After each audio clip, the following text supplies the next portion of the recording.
Grand 2, soustraction de deux nombres relatifs. Dans cette deuxième partie, nous allons apprendre la méthode pour soustraire deux nombres relatifs. Nous allons considérer dans un premier temps deux quantités, une première soustraction ici 9 moins 5 et une addition 9 plus moins 5. Alors la première soustraction, le résultat de 9 moins 5, tout le monde le connaît, c'est 4. 9 plus moins 5, nous avons vu dans la vidéo précédente comment est-ce qu'on faisait pour additionner deux nombres relatifs de signes différents. Le signe du résultat, c'est le signe du nombre qui a la plus grande distance à 0. Ici, 9 est le nombre qui a la plus grande distance à 0, donc le résultat est du signe de 9, c'est-à-dire positif. Et pour connaître la distance à 0 du résultat, je soustrais les distances à 0. Donc je soustrais 9 par 5, qui me donne bien 4. Ainsi, vu que je trouve le même résultat ici et là, les deux quantités de part et d'autre du signe égal, donc les deux quantités à gauche du signe égal ici et là, sont exactement les mêmes. Ce qui signifie que soustraire ici 5, lorsque je fais 9 moins 5, je soustrais 5 à 9, et bien c'est exactement pareil que si j'ajoutais moins 5 à 9. Donc dans cette deuxième opération, j'ajoute moins 5 à 9. Je peux donner un autre exemple qui va refléter exactement la même chose. Je prends 10, j'enlève 3,8, ça me donne 6,2. Eh bien c'est exactement la même chose, je trouve le même résultat que si je prends 10 et que je lui ajoute moins 3,8. Je trouve exactement la même chose, 6,2.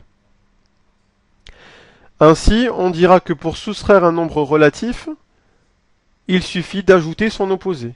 Autrement dit, soustraire un nombre relatif, c'est exactement pareil que d'ajouter son opposé. Alors nous avons ici trois exemples, nous allons les faire ensemble. Le premier, moins 7 moins 5. Dans cette opération, je dois soustraire le nombre relatif moins 5. D'après la propriété qu'il y a au-dessus, soustraire moins 5, c'est pareil que si j'ajoute l'opposé de moins 5.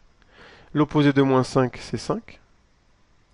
Et donc je me retrouve avec l'opération moins 7 plus 5 que nous avons appris à traiter dans la vidéo précédente. Moins 7 plus 5 est égal à moins 2. Deuxième exemple, moins 1 moins 5, je dois soustraire le nombre relatif 5. Donc soustraire 5 revient à ajouter l'opposé de 5, c'est-à-dire moins 5. Donc je me retrouve avec l'addition de moins 1 et moins 5. Moins 1 plus moins 5, c'est l'addition de deux nombres relatifs de même signe. Ça, je sais faire. Les deux nombres sont négatifs, donc le résultat est négatif. Et 1 et 5 qui fait 6. Donc moins 1 plus moins 5 qui fait moins 6. Troisième et dernier exemple, moins 12,3 moins 4,8. Je dois soustraire le nombre relatif 4,8, pardon. Soustraire 4,8 revient à ajouter l'opposé de 4,8. Donc cela revient à ajouter moins 4,8.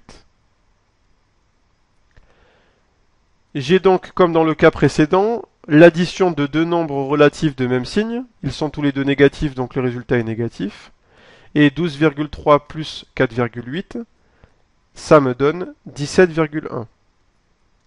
Donc, moins 12,3 plus moins 4,8 est égal à moins 17,1. De manière générale, lorsqu'on veut soustraire un nombre relatif, on ajoutera son opposé. Ce qui signifie qu'avec les nombres relatifs, toutes les soustractions peuvent se transformer en addition. Et en addition de l'opposé du nombre que l'on veut soustraire. C'est le cas par exemple pour le A, le B et le C. On a transformé à la première étape du calcul la soustraction en addition.